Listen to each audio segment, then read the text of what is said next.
মার্কিন ধনকুবের এবং বিনিয়োগকারী জেফ্রি এপস্টিন হল ইতিহাসের অন্যতম ভয়াবহ যৌন হেনস্থাকারী। একাধিক মার্কিন প্রেসিডেন্ট থেকে শুরু করে রাজপরিবারের সদস্য, বিলিয়নিয়ার ব্যবসায়ী থেকে শুরু করে পপ তারকা পর্যন্ত বহু প্রভাবশালী লোক এপস্টিনের ক্লায়েন্ট তালিকায় ছিল। এপস্টিনের খদ্দেরের খাতায় নাম থাকা যৌন হেনস্থাকারীদের তালিকাই এপস্টিন ফাইলস নামে পরিচিত। অভিযোগ আছে যে জেফ্রি এপস্টিন ইসরায়েলি গোয়েন্দা সংস্থা মোসাদের হয়ে আমেরিকার রাজনীতিবিদ ও প্রভাবশালী ব্যক্তিদের হানি ট্র্যাপে ফেলত, যার মাধ্যমে পরবর্তীতে তাদেরকে ব্ল্যাকমেইল করে ইসরায়েলের স্বার্থে কাজ করানো হতো। জেফ্রি এপস্টিন আসলে কে ছিল এবং তার রহস্যময় অন্তর্ধান কেন আমেরিকার রাজনৈতিক অঙ্গনে তুমুল সমালোচনার জন্ম দিয়েছে সে সম্পর্কে আলোচনা করা হবে এই পর্বে। জেফ্রি এপস্টিন 1970-এর দশকে একটি স্কুলের শিক্ষক হিসেবে কর্মজীবন শুরু করে, কিন্তু খুব অল্প সময়ের মধ্যেই সে শিক্ষকতা পেশা ছেড়ে দিয়ে বিনিয়োগ ব্যাংকিংয়ে চলে যায়। প্রথমে সে ব্যাংকে কাজ করলেও পরবর্তীতে 1982 সালে নিজের বিনিয়োগ প্রতিষ্ঠান গড়ে তোলে। এপস্টিনের প্রতিষ্ঠান এতটাই সফল হয় যে সে শুধু সেসব ক্লায়েন্টকেই নিত যাদের সম্পদের পরিমাণ $1 বিলিয়ন বেশি। আমেরিকার বাইরেও বিশ্বের বিভিন্ন দেশে এপস্টিনের সম্পত্তি ছিল। এমনকি ক্যারিবিয়ান অঞ্চলে এপস্টিনের নিজস্ব একটি ব্যক্তিগত দ্বীপও ছিল। বাস্তবে এই প্রভাব ও সম্পদের আড়ালে এপস্টিন বহু বছর ধরে অপ্রাপ্তবয়স্ক কিশোরীদের যৌন নিপীড়ন ও পাচারের একটি সংগঠিত নেটওয়ার্ক পরিচালনা করত। এপস্টিন নিয়মিতভাবে পৃথিবীর সবচেয়ে ক্ষমতাবান ও প্রভাবশালী মানুষদের সঙ্গে ওঠা বসা করত।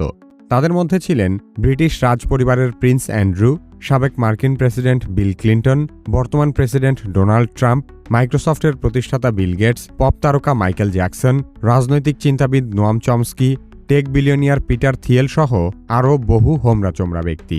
2005 সালে প্রথমবারের মতো এপস্টিনের গোপন জীবনের অন্ধকার দিক সামনে আসে। কয়েকজন অপ্রাপ্তবয়স্ক মেয়ে তার বিরুদ্ধে অভিযোগ আনে যে এপস্টিন 14 বছর বয়সী কিশোরীদের যৌন শোষণ করত। আরও গুরুতর অভিযোগ হল এপস্টিন তার ব্যক্তিগত বিমানে বিলিয়নিয়ারদেরকে তার ব্যক্তিগত দ্বীপে নিয়ে যেত এবং সেখানে পাচার করা কিশোরী মেয়েদেরকে তার ধনকুবের বন্ধুদের সাথে রাত্রিযাপন করতে বাধ্য করত। এপস্টিনের বিরুদ্ধে শক্তিশালী প্রমাণ থাকার পরও 2008 সালে তাকে মাত্র 13 মাসের হালকা সাজা দেওয়া হয়। সে সময় এপস্টিন তার প্রভাবশালী নেটওয়ার্ক ব্যবহার করে মার্কিন বিচার ব্যবস্থায় কারসাজি করেছিল। 2018 সালে সমগ্র বিশ্বে যৌন হেনস্থার বিরুদ্ধে মি টু আন্দোলন শুরু হয়। তখন জেফ্রি এপস্টিনের কুকীর্তি আবারও নতুন করে সবার সামনে উঠে আসে। মি টু আন্দোলন থেকে অনুপ্রাণিত হয়ে আরও অনেক নারী এপস্টিনের বিরুদ্ধে অভিযোগ তোলে। এপস্টিনের বিরুদ্ধে একের পর এক অপ্রাপ্তবয়স্ক মেয়েদের বিদেশে পাচার হওয়ার গুরুতর অভিযোগ আসতে থাকে। যত বেশি ঘটনা সামনে আসছিল, বিষয়টি ততই ঘৃণ্য আর ঘোলাটে হয়ে উঠতে থাকে। 2019 সালে মামলার প্রক্রিয়া চলমান থাকা অবস্থায় নিউ ইয়র্কের একটি কারাগারে এপস্টিনের মরদেহ পাওয়া যায়। বলা হয় সে আত্মহত্যা করেছে। কিন্তু এমন একটি আলোচিত সংবেদনশীল মামলার মাঝপথে যখন এমন একজন প্রভাবশালী কুখ্যাত আসামি রহস্যজনকভাবে মারা যায়, তখন বিষয়টি মোটেও আর ছোট করে দেখার সুযোগ থাকে না। এই ঘটনার পরপরই পুরো আমেরিকা বিশ্বাস করতে শুরু করে জেফ্রি এপস্টিনের কেলেঙ্কারির পেছনে নিশ্চয়ই কোনো না কোনো গভীর রহস্য আর ষড়যন্ত্র আছে। সন্দেহ, প্রশ্ন আর অবিশ্বাসে তখন গোটা আমেরিকা উত্তাল হয়ে ওঠে। এপস্টিনের মৃত্যুর কয়েক সপ্তাহ পর একজন ফরেনসিক প্যাথোলজিস্ট জানান এটি আত্মহত্যা নয়, বরং হত্যাকাণ্ড। তার মতে এপস্টিনের গলার হাড়গুলো ভেঙে গিয়েছিল, যা ইচ্ছাকৃতভাবে শ্বাসরোধ করে হত্যার ইঙ্গিত দেয়। একই সময়ে জানা যায় যেদিন রাতে এপস্টিন মারা যায় সেদিন তার সেলের কাছে সিসিটিভি ক্যামেরা কাজ করছিল না।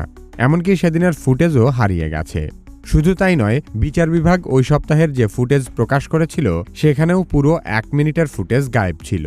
আরও অস্বাভাবিক বিষয় হল এপস্টিনের মৃত্যুর ঠিক একদিন আগে তার কারাগারের সেলমেটকে সেল থেকে সরিয়ে নেওয়া হয়েছিল।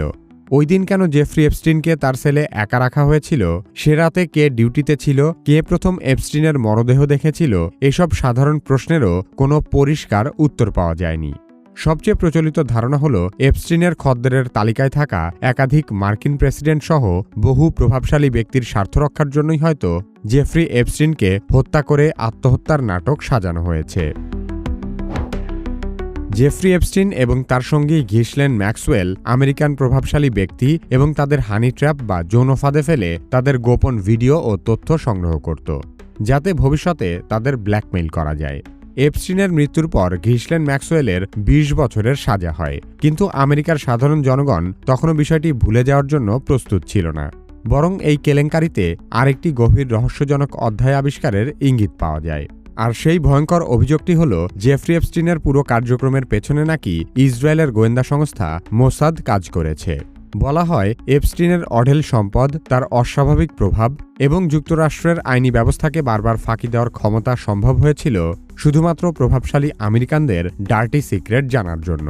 কারণ এপস্টিন প্রকাশ্যে বিলিয়নিয়ারদের অর্থনৈতিক উপদেষ্টা হিসেবে কাজ করলেও বাস্তবে সে মোসাদের এজেন্ট হিসেবে তার ক্লায়েন্টদের হানি ট্র্যাপে ফেলে ব্ল্যাকমেইল করত। সমালোচকেরা বলেন মোসাদের সহায়তা ছাড়া তার মতো একজন সাধারণ স্কুল শিক্ষক কিভাবে রাতারাতি বিলিয়নিয়ারে পরিণত হতে পারে। দেশ বিদেশে তার বিলাসবহুল সম্পত্তি এবং প্রভাবশালী ব্যক্তিদের সাথে তার যোগাযোগও বা কিভাবে শুরু হয়েছিল। ষড়যন্ত্র তত্ত্বে বিশ্বাসীরা বলেন বহু বছর ধরেই ইসরায়েল এভাবে ব্যাক চ্যানেলে ব্ল্যাকমেইল করে আসছে। বর্তমানে আমেরিকান রাজনীতিতে ইসরায়েলের যে প্রভাব, তার পেছনে এই কৌশল বিরাট ভূমিকা রেখেছে। সত্যিকার অর্থে আমেরিকান রাজনীতিবিদরা যতটা না আমেরিকার প্রতি দায়বদ্ধ, তার চেয়েও অনেক বেশি ইসরায়েলের পক্ষে কাজ করে। ইসরায়েল যা বলে আমেরিকা তাই করে। ইসরায়েল যে চুক্তি করতে বলে আমেরিকা সেই চুক্তি করে। ইসরায়েল যে চুক্তি ভঙ্গ করতে বলে আমেরিকা সেই চুক্তি ভঙ্গ করে। ডেমোক্র্যাট বা রিপাবলিকান যে দলেরই হোক না কেন, মার্কিন কংগ্রেসের প্রায় সব রাজনীতিবিদই ইসরায়েলের স্বার্থ রক্ষা করে চলে। অনেকেই বলেন এর পেছনে আর্থিক এবং ধর্মীয় কারণ জড়িত, কিন্তু সত্যিকার অর্থে ইসরায়েলের প্রতি যে মাত্রার আনুগত্য দেখা যায় তার পেছনে নিশ্চয়ই অন্য কোনো গভীর কারণ রয়েছে। আর ষড়যন্ত্র তত্ত্ববাদীদের মতে ইসরায়েল দীর্ঘদিন থেকে আমেরিকার রাজনীতিবিদদের হানি ট্র্যাপ করে তাদের কাছ থেকে সর্বোচ্চ আনুগত্য আদায় করে নিচ্ছে। দ্বিতীয় মেয়াদে ক্ষমতায় আসার আগে ডোনাল্ড ট্রাম্প বলেছিল তিনি প্রেসিডেন্ট হলে জেফ্রি এপস্টিনের ক্লায়েন্ট তালিকা প্রকাশ করবে এবং শিশু নিপীড়নের সঙ্গে জড়িতদের জেলে পাঠাবে।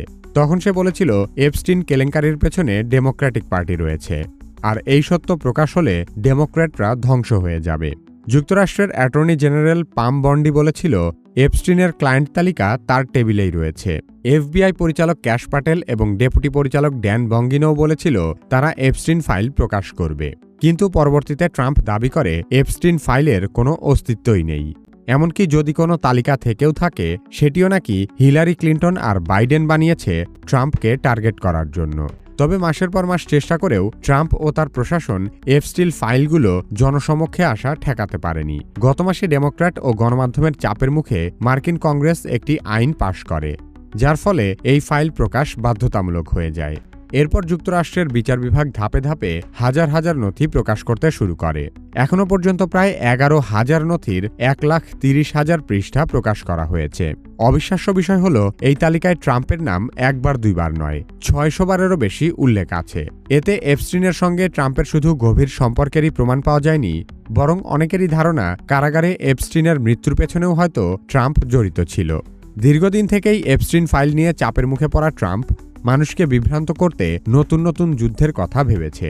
এপস্টিন ফাইল নিয়ে আমেরিকার জনগণ যখন আবারও অনেক বেশি সচেতন হয়ে উঠছিল, তখনই হয়তো বিষয়টি ধামাচাপা দেওয়ার জন্যই ট্রাম্প ভেনিজুয়েলায় আক্রমণ করে বসে। সাম্প্রতিক সময়ে ট্রাম্প ভেনিজুয়েলার প্রেসিডেন্ট নিকোলাস মাদুরোকে তার নিজ দেশ থেকে তুলে এনে আমেরিকায় তার বিচার করছে।